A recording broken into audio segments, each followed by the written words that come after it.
Welcome to Messiah's podcast today as we explore the Opportunity Scholarships of Nebraska. And my name is Matt Stieber. I'll be moderating the discussion today, and I serve as principal of the elementary school at Messiah Lutheran here in Lincoln, Nebraska. With us today, we have Lauren Gage. Lauren, why don't you introduce yourself? Yeah, thanks for having me today. Lauren Gage, I'm the Director of Marketing and Outreach for Opportunity Scholarships of Nebraska. And also with us today is Andy Greer. Andy? Yeah, I wanted to be a pastor showing support in this and is kind of outgoing, if you will, development director. I think this has a huge financial impact for students specifically, but then others that might be able to benefit from the credit. So we're excited to learn more. Well, thank you both for being here today and helping us tell the story of Opportunity Scholarships in Nebraska a little bit more for folks who are curious. First off, a quick question. So what exactly is Opportunity Scholarships in Nebraska? I don't know if that's a what is or who are. I'll let you talk about that a little bit more. Both and. We get that. Well, I think first to answer the question, who is Opportunity Scholarships in Nebraska, we have to first answer the question, what is school choice and does Nebraska have school choice? So when we use that term school choice, we're really just referring to any kind of policy at the state level or national level that helps parents to better access the education that is best for their child, regardless of zip code or income. So a lot of people already have school choice because they can maybe move to a district that they like, or they can afford a private education, but there are so many families that don't have that opportunity. So in order to rectify that need, we last year passed Opportunity Scholarships Act, LB 753. And what it does is provide more scholarship opportunities for kids to be able to access a private school that fits their needs. And so out of that, scholarship granting organizations were formed, and Opportunity Scholarships of Nebraska was formed from there. We're only one of a few scholarship granting organizations, but we're the biggest, and we're serving over 150 schools across the state, all of the Catholic schools, all of the Lutheran schools, including Messiah Lutheran, and helping more kids access these awesome schools. Great. So Opportunity Scholarships first starts with the legislation in the act, and you cleverly named your organization right after that. I'm sure you got to the front of the line with that. Great job. Help us understand why these scholarships are so important and really who's it help? I know there's some narrative out there that these are really just to help schools, but I think mostly it's probably to help kids, right? That's why I'm doing this work, is because I want to help kids.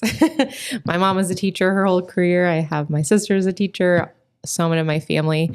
This was education is really important. And so that's why I am about this, is because it's helping kids better access schools that fit their needs. Like I said, so many families already have the opportunities to access a good education, but there's so many kids out there, even in Nebraska. A lot of us don't think that it's in our backyard, but even in Nebraska, there's kids who are not learning well. They're not learning how to read. They're being bullied. They're just in a really bad situation. Or sometimes it's even just that families want different values for their kids than the school that they're zoned for. So the need is definitely out there. And even when we were passing this legislation, we knew the need was out there, but we didn't know exactly how much.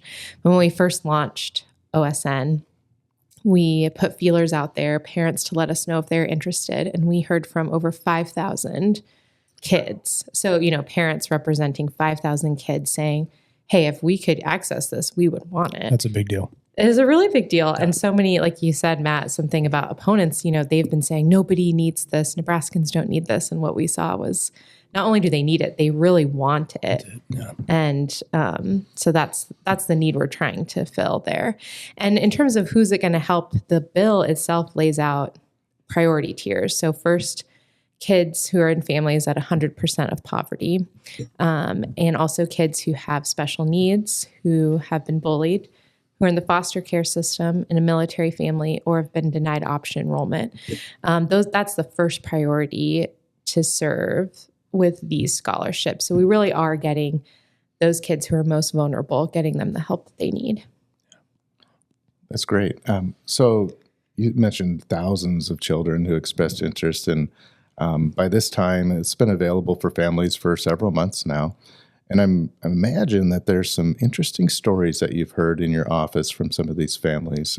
Any jump to mind? Yeah, well, we've had the application open and we've had over 2,000 kids apply already. Wow.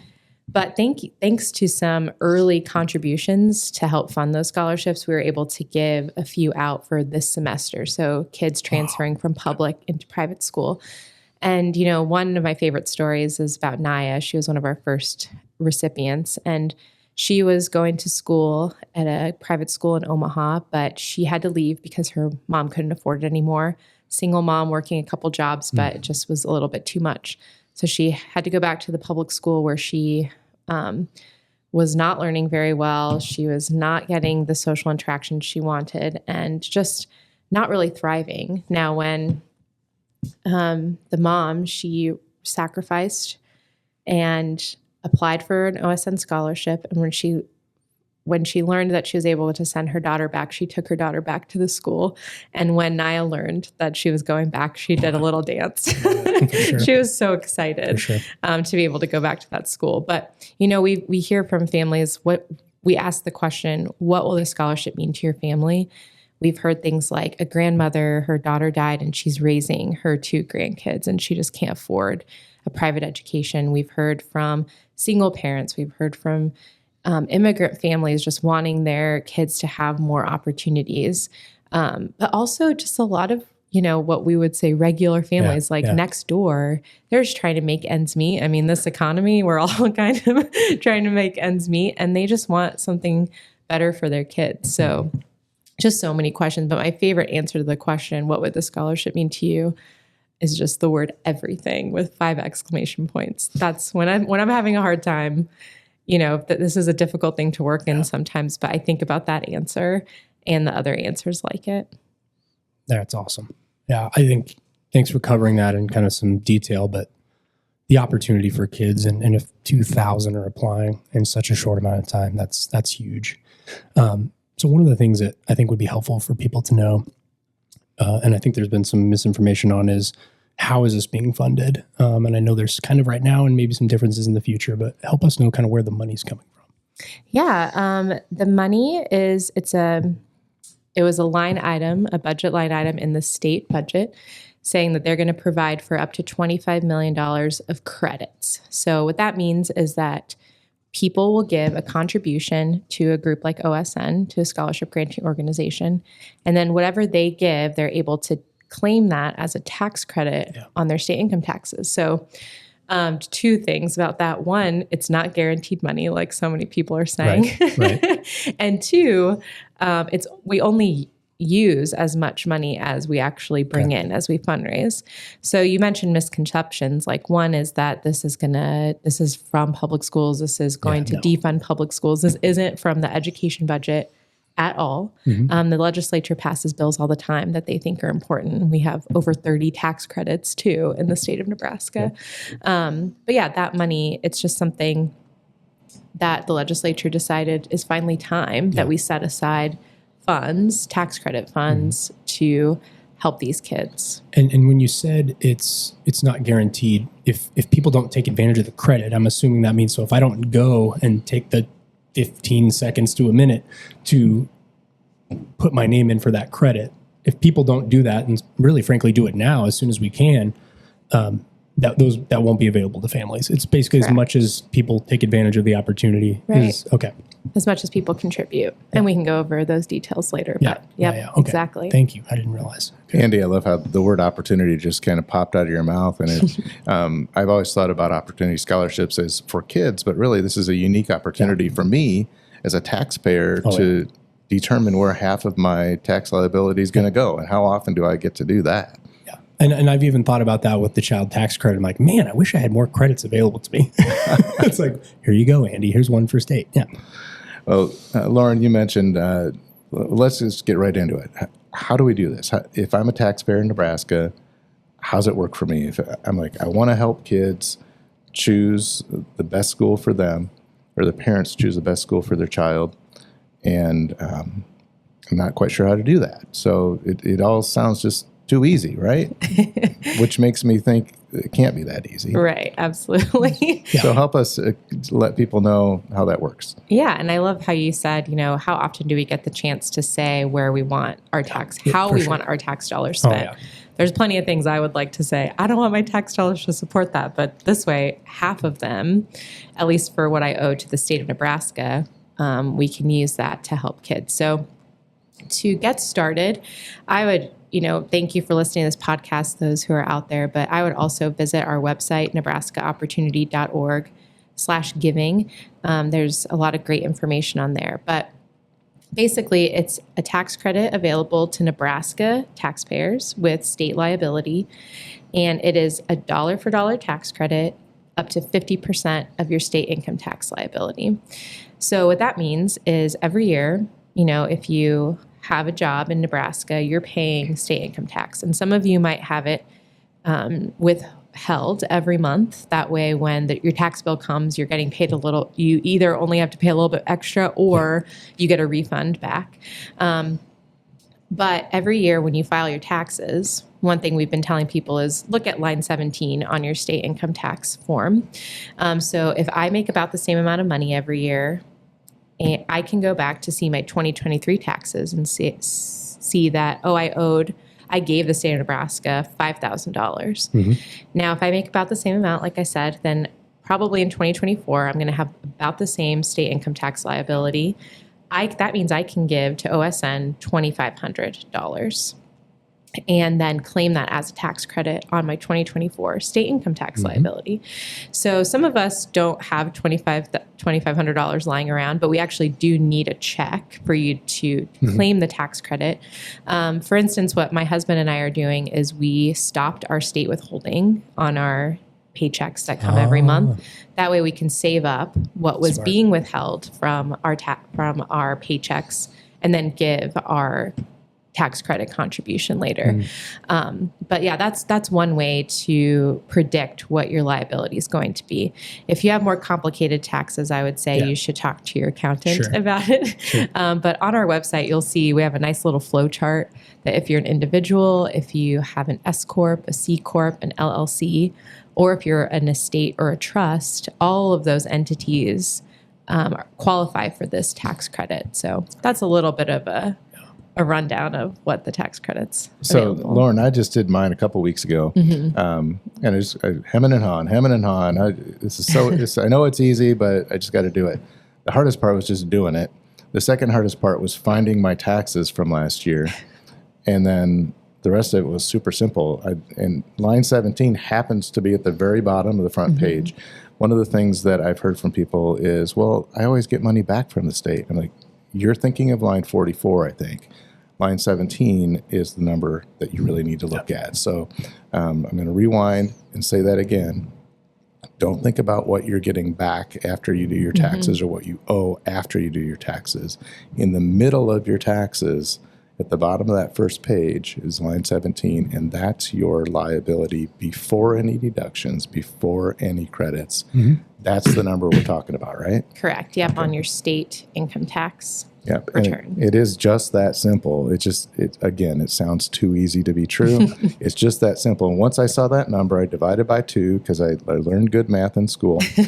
And I followed the link to nebraskaopportunity.org/giving, filled out a very quick form and the amount I wanted to give, and I was done. And literally less than a commercial break is what it took. Once I had that number in my mind. Yep, and you can pay with a credit card or you can send a check in later.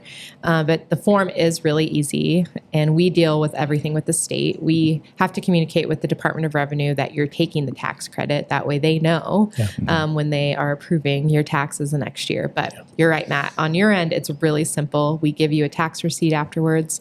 And one thing we haven't talked about yet is that we wanted to make it even more of an incentive for taxpayers to say, hey, I want my tax credit not only to help kids, but to help kids who choose a school that I care the most about. So your listeners, they can say, I want my $1,000 contribution to go to a child who is choosing Messiah Lutheran. And we can't say a particular child, but just so that kids can access a school in particular. Well, that's kind of unique, Andy, isn't it? A lot of times we have folks who want to support Messiah School, but they also want to support maybe Lincoln Lutheran School, or Lincoln Christian School, or any number of schools in the area.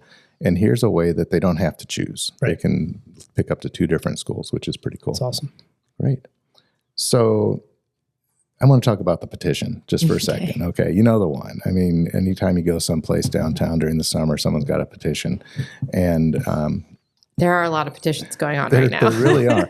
And one of them just sounds an awful lot like what we've been talking about, but it's not exactly what we've been talking about. Can you help us clear the air on some of these petitions that we see in our faces during the summertime? Sure. And there's actually 2 petitions that relate to this. So we passed LB 753, the Opportunity Scholarships Act, last year, and the Teachers Union and a group called Support Our Schools launched a petition effort to get it on the ballot to be repealed. So they are against this bill. They are against opportunities for kids through these scholarships. So they did get enough signatures last year to put it on the ballot, which would be on this upcoming ballot. However, what we did at the legislature, what senators who believe in school choice did, because those petition gatherers, they weren't exactly truthful No, I remember when they that. were gaining signatures. I mean, we even have a video of somebody saying, sign this petition so that poor kids can get scholarships, when signing it is actually the opposite Yeah, of that. that's So We have a video of that happening. And That's so it wild. couldn't have been the only time that something like that was happening, where, they're saying this, again, taking money from public schools, this will that's the one I do heard a lot. all of those things, which are just not true. 48 other states have some kind of school choice, and the sky has not fallen yet. So, Yeah. but that petition effort last year actually is now void because the legislature decided to sunset this bill that we're talking about right now. Now it's still active until the end of October, so we can take those tax credit contributions until the end of October, and that money will be used for scholarships no matter what, whether it's this year or maybe down the road. But it's sunset now, so it won't be on the ballot for next year. A little bit of, political cat and mouse Sure. games, but hey, we're going to use whatever is at our disposal. But when they sunset that bill, they also passed a new bill called LB 1402, which is similar to this only in the sense of providing scholarships for kids. But it's a different way to funding mechanism. It's actual an appropriation. So we don't have to fundraise anymore for those scholarships anymore. So, but they are doing a petition now to repeal that bill. So again, the cat and mouse thing. Yep, so exactly. that's the one that you're seeing this summer, is to repeal LB 1402. And I would, of course, encourage people to think twice before they sign it, just like with any petition, and know that, these opportunities are really important to families and kids in the state. They are, and providing this opportunity to families, again, to reiterate, doesn't have any negative effect on our neighborhood schools. Yeah. And you will hear that. I know I've already, even this time around, heard that more. And I asked a lot of questions. I'm like, well, how? It's not what I heard. And, there isn't always the best way to articulate it from the person saying it. But I'm not saying you need to go up and argue with anybody as your pastor, but I need you to know, that this does not hurt public schools. And I'm actually really impressed with the legislatures and everybody involved that have found a way to not. I think that's a faster way to pass something like this. And it's a win-win-win-win in so many ways. So definitely encourage all of you to learn more about it and take advantage of it. Yeah, I agree, Andy, that the heart of this whole matter is we want to help all kids be in the school that their family believe is best for them. Yeah. And if we try and cherry pick which schools or which children we're trying to help, that doesn't help all kids. Right. So all kids need this opportunity. Very good. So I want to talk a little bit, Lauren, about urgency. Just a few moments ago, you mentioned that this effort sunsets in October, which gets us into the beginning of the school year. That's great.